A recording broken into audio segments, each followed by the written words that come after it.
Have you become disillusioned with politics? If you have, how does that make you feel? And more importantly, what can you do about it?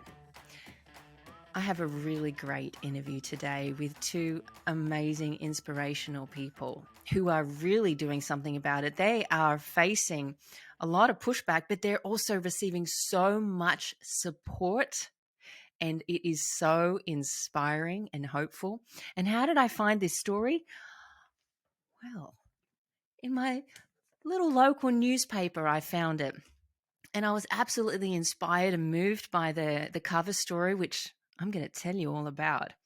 That I reached out to the people who wrote it and found out the campaign they're running and the success they're having despite being up against absolutely impossible odds. What do you do when you're against impossible odds, but you know you're doing the right thing? Well, we're going to hear from some people who are doing just that. Stick around. This is an amazing interview coming up. You are watching the Today with Kay show, and I'm Kay Rubacek. How is your coffee supply? Is your coffee really 100% organic and roasted right here in the US? Well, Freedom First Coffee is. It's a gourmet coffee roasted in Victorian-era roasters in the heartland of the USA. Their tagline is, tastes like freedom. I do not know what freedom flavor exactly really is, but I can say it tastes great. I drink it myself. I would like to invite you to give it a try. Go to freedomfirstcoffee.com. That's freedomfirstcoffee.com. Use the promo code K-A-Y, for a discount. And that will also support this show. I like to say we vote with our dollars, so buying your coffee from Freedom First Coffee is a delicious way to vote for freedom. And if you already have your own favorite coffee, don't worry, because you can buy me a virtual coffee. Go to my website, krubacek.com. That's RUBACEK.com. Click on Coffee with K. You can buy me a virtual coffee to help keep this show going, support independent creators like myself. Every coffee counts, and I promise I will drink one and think of you.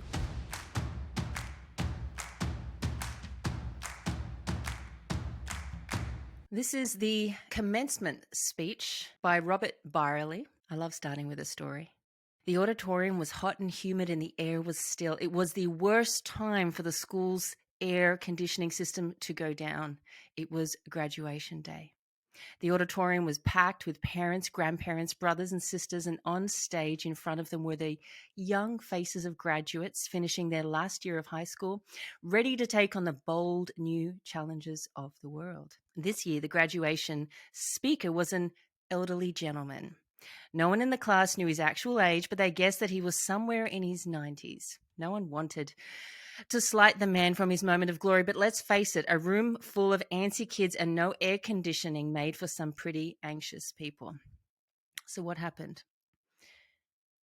The elderly man got up from his chair after his introduction and made his way to the podium. His clothes were neatly pressed, just slightly out of style. His presentation was neat, and just by his walk you could tell that this man was someone who was respected. Taking the podium, he cleared his throat, tapped the microphone, probably something like that, and looked out into the crowd. My name is Cletus Osborne. I thank you very much for allowing me the privilege to come to your school and speak to the graduating class of 1996. And he says, I've given much thought to what I would say to this class, which to me seems so young in a world that is so different from when I was sitting there some 70 plus years ago. But instead of boring you with anything as insignificant as what I could have learned in my life, I decided instead to read you a letter written to my great-great-grandmother and her unborn child from her husband. To my dearest Dorothy, I write you this letter, not knowing if it will ever reach you. But I pray and hope against all hope that somehow it will find its way into your hand, and you will know that in my last hours of life, my thoughts were of you and our child yet to be born. My sweet Dorothy, if I could only whisk myself away from this wall where I sit now and find myself by your side once again to gently brush my hands through your hair and tell you to your face of my deep love for you. So much I wish I could change, but it is not by some cruel twist of fate that I find myself sitting here. It is my own decision that has placed me upon this wall with so many other brave men willing to die for that which we truly believe in. To say I have no fear of dying would be to lie to you. But my fears are not for the loss of my own life, but in the thought of you going through the rest of your life alone and without me.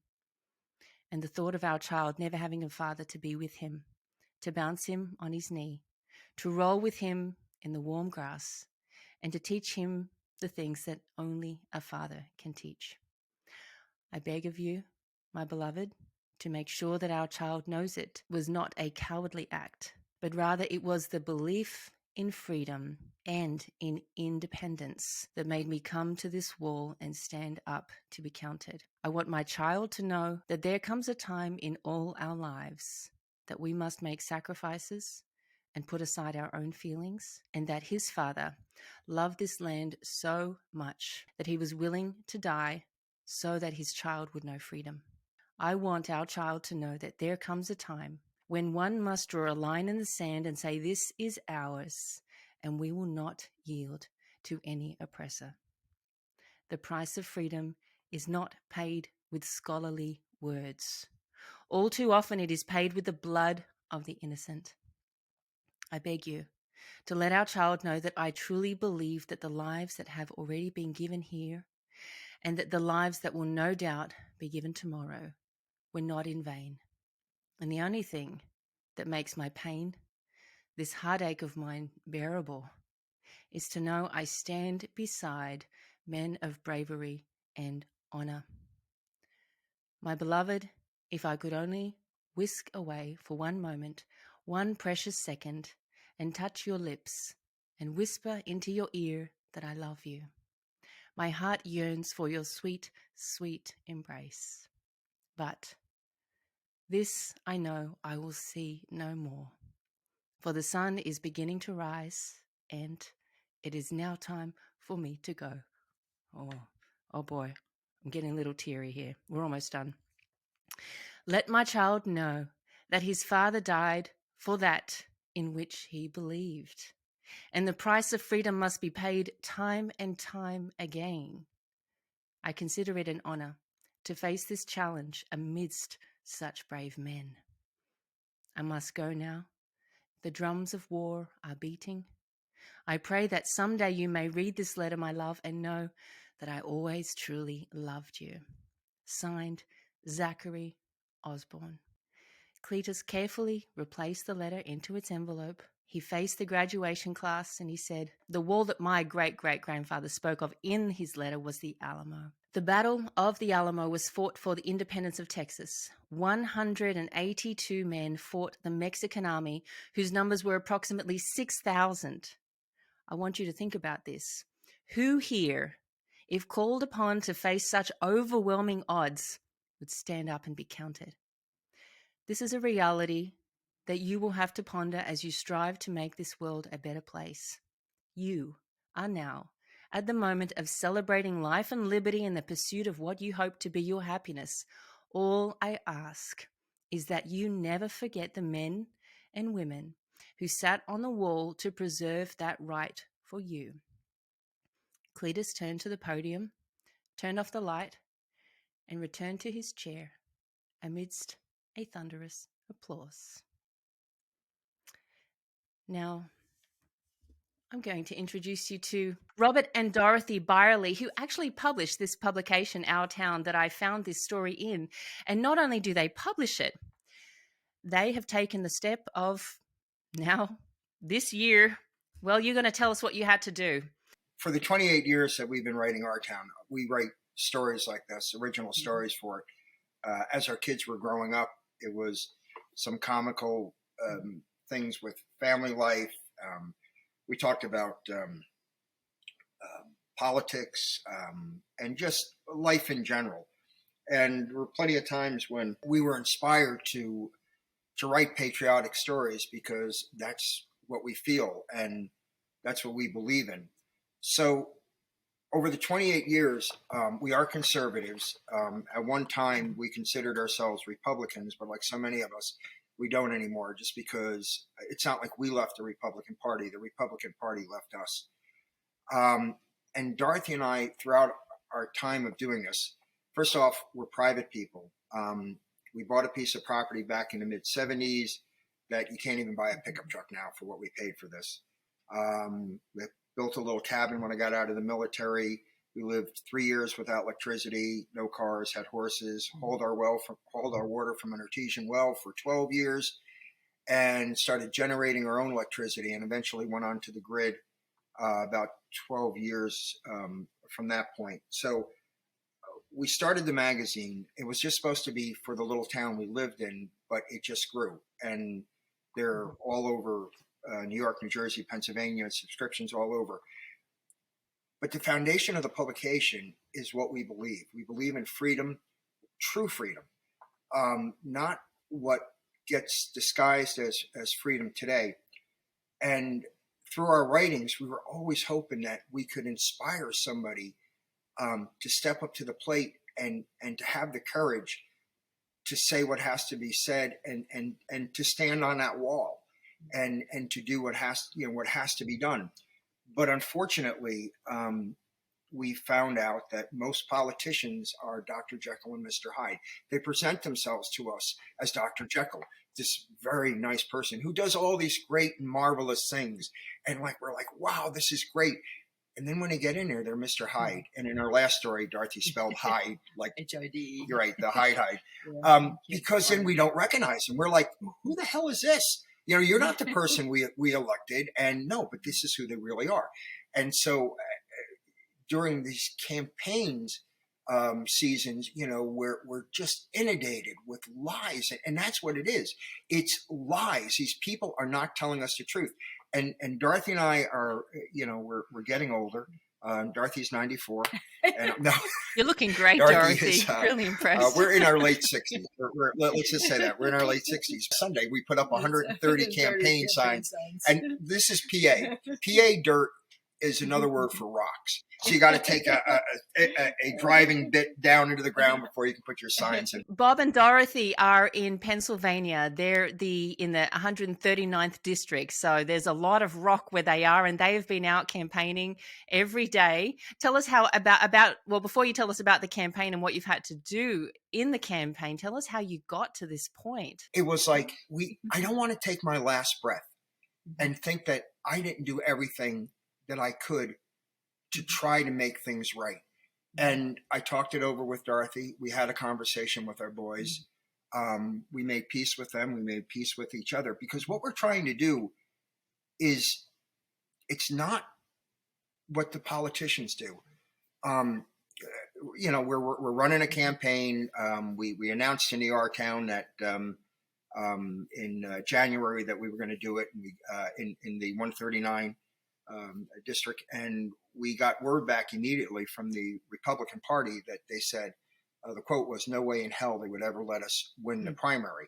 And we're like, well, fine, you can do what you want. We'll do what we want. Did they call you to say that? Oh, no. We have one or two individuals who were kind of part of their inner circle. And this wasn't like at a meeting. This was when they were sitting around saying, "Hey, did you see Beirle's doing this?" And we're going, "No way in hell we're going to let him win." And rightfully so. Because if I was them, and I was thinking like them, there's no way I'd want somebody like Dorothy and I do say Dorothy and I because we are a team, want us in there. Look, politics is dirty. We all know it's dirty. But when you actually get to see how dirty it is and to see the people that are doing it, I'm not kidding. Look, we live in a small town, small counties. And they're going to love if they see this. They're going, "Oh, you're bad-mouthing this." Well, yeah, we are. Yeah. It's corrupt. Oh my God, the level of corruption is insane. So here we are, Jack and Joel just going in there thinking, "Yay, we'll do what we have to do." And then, you get inundated with your stuff. And look, 28 years of printing a conservative publication. We have received death threats, which is why we always carry, even in our home. Liberals coming after us, that whole bit. But then when your own party starts coming after you, and I say it's our party because, again, the Republican Party left us. I mean, a stolen election, and they were quiet. And this is one of the things that's been driving us. Politicians don't care about the people. This is the Republican Party, the Democratic Party. If the Republican Party cared about people, there would not have been a stolen election. This is not just, oh, well, we let them have this time. This was our Constitution. This was one legal person, one legal vote that was taken away from us. Taken away, and the Republicans sat there quietly and did nothing. And you don't think that's going to tick off people like us to get up and to start saying, no, this isn't going to happen? And part of our platform, what Dorothy and I want to do, and it's not going to be done through legislation. Our legislators, it's a part-time job. $95,000 a year they make for a part-time job. And if you show up to work, we'll give you an extra $178 in per diem a day. And we're paying for that, aren't we? Right? That's taxpayer dollars. That their salaries are taxpayer dollars. And it's like we're literally giving money to people who are trying to hurt us. I mean, the taxes that they pay. Oh, you're going to love this. So we're letting people know. Look, we want to cut their pay. And well, they're not going to get to vote for it. I said, of course they're not going to vote for it. We're going to go throughout Pennsylvania and start a 2-year campaign to tell people, unless the next candidate, when it comes up in 2 years again, puts in writing that they're going to vote to cut their pay in 50%, they're not going to get our vote. Now, the Republicans will put up people who aren't going to say that. The Democrats will put up people. But there's got to be people like Dorothy and I, people who love this country, people who realize this is public service. You do this to make the country better. You don't do this for an early retirement. You don't do this to make $95,000 a year. You do this because you love the country, because you love freedom. There is no more love of country with these politicians. It's love of power. It's love of money. We have to make a stand somewhere. We got to stand on this wall. People have got to get together and say no more. And this is what we're trying to do. So we didn't get our butts kicked. I mean, like I said, we spent about, in real dollars and cents, between $800 and $1,200 for the primary, maybe $2,400, maybe. They spent $80,000. We only lost by a few votes. So you only lost by a few votes? Yeah, a couple hundred. And they spend almost $100,000.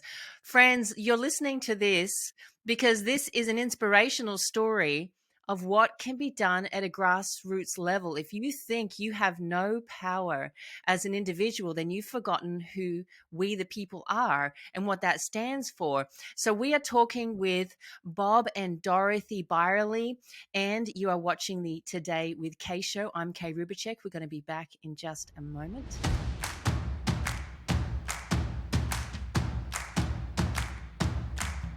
Are you interested in investing in gold to secure your finances? If you've been listening to any conservative podcast over the past few years, you would have heard plenty of ads for gold investment, and it is popular and it is important. And if you're thinking about it but haven't done it yet, there's still time. With the way the economy is looking right now, we need to do whatever we can to stay ahead of the coming recession. Now, I recommend you go and talk to Ira at ourgoldguy.com. Mention my name and he'll give you sound advice. Make your own opinion. Go to his website, ourgoldguy.com, and take a look at the articles he publishes there, the information he's putting out. See if it resonates with you. I think you'll be glad that you did, that you talked to him. Talk to Ira at ourgoldguy.com and see if he is someone you want to work with to invest in gold.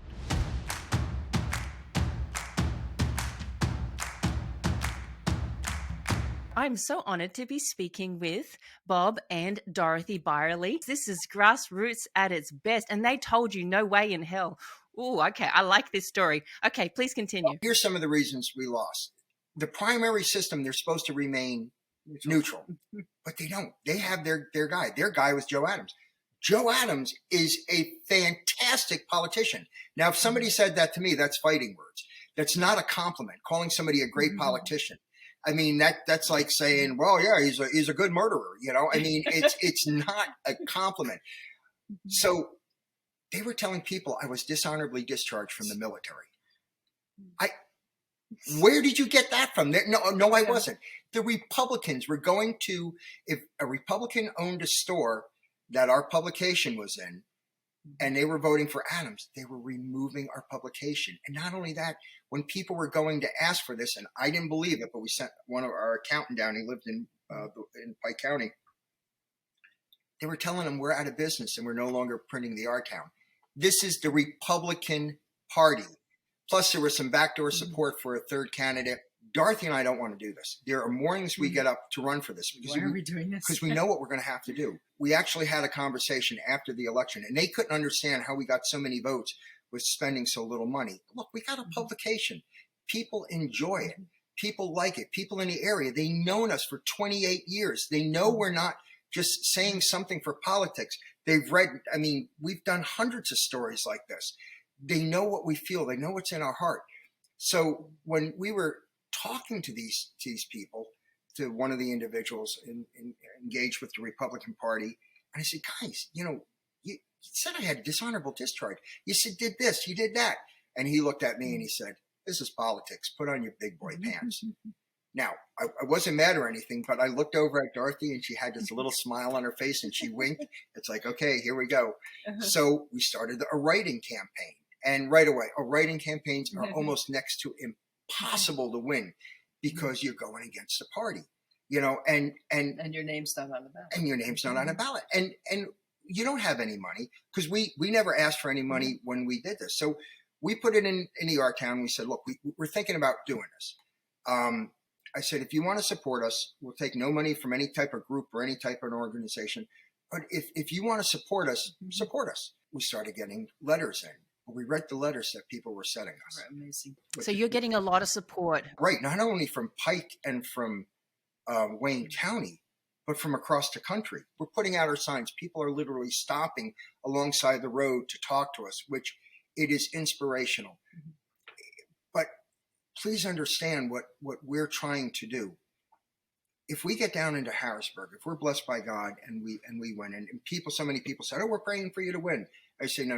You don't pray for us to win. You pray for God's will to be done, because this may not be God's will. It might just be his will that we inspire people and we end up falling flat on our face. That's okay. That's fine. However this turns out, it's okay. But Dorothy and I are trying everything we can to do the best we can, because we have to stop this. This has to come. In 1775, it was in April, Lexington, the British Army was moving to Concord. A handful of patriots. I mean, think of this. Men, women, and children, a handful of patriots stood against 300 trained British soldiers on a little bridge in the middle of nowhere. But they stood there because they believed in freedom. They believed in this idea that man should have self-rule, that we shouldn't be under a monarch, that what we have is ours, our property is ours, our money is ours.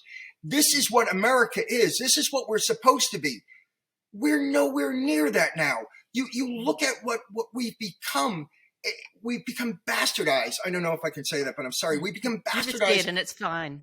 Okay, there is no freedom. I mean, we're given the illusion of freedom. We have to come to accept the fact that we are orphans. We have no political representation in this country anymore. It's not like they're our parents. We're supposed to be their parents, but we have nobody representing us. And the Republicans proved that when they let 83 million false votes go unchallenged. Yeah. Don't tell me you don't have enough people there to fight it. You fight it. How many battles we fought where we were outnumbered, but you fight to win. You fight because it's the right thing to do. That is our Constitution. If you have children, if you have grandchildren, you've got to stand for them. You have to make a difference. You have to.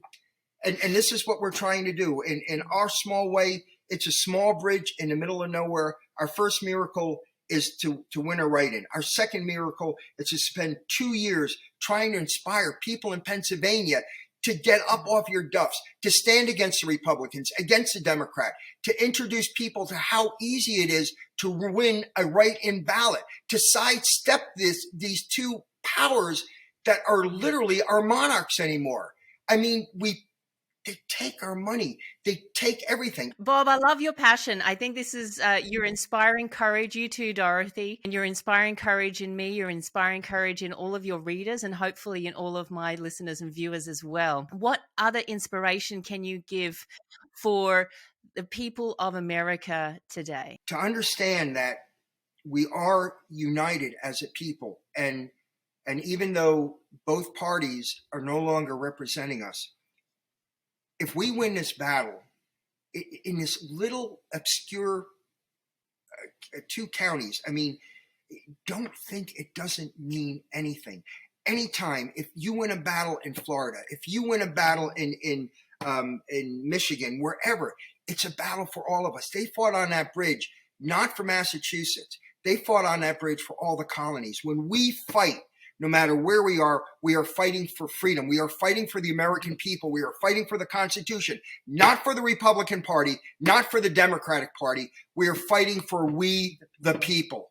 Thank you, Bob and Dorothy Beirle, for joining me on the show. And I really appreciate everything that you've shared with us today, your courage, your inspiration. It's not courage. It's not courage. It's not. It's desperation. Yeah. I mean, it's not that, oh, we're brave or we're smart. We're just tired.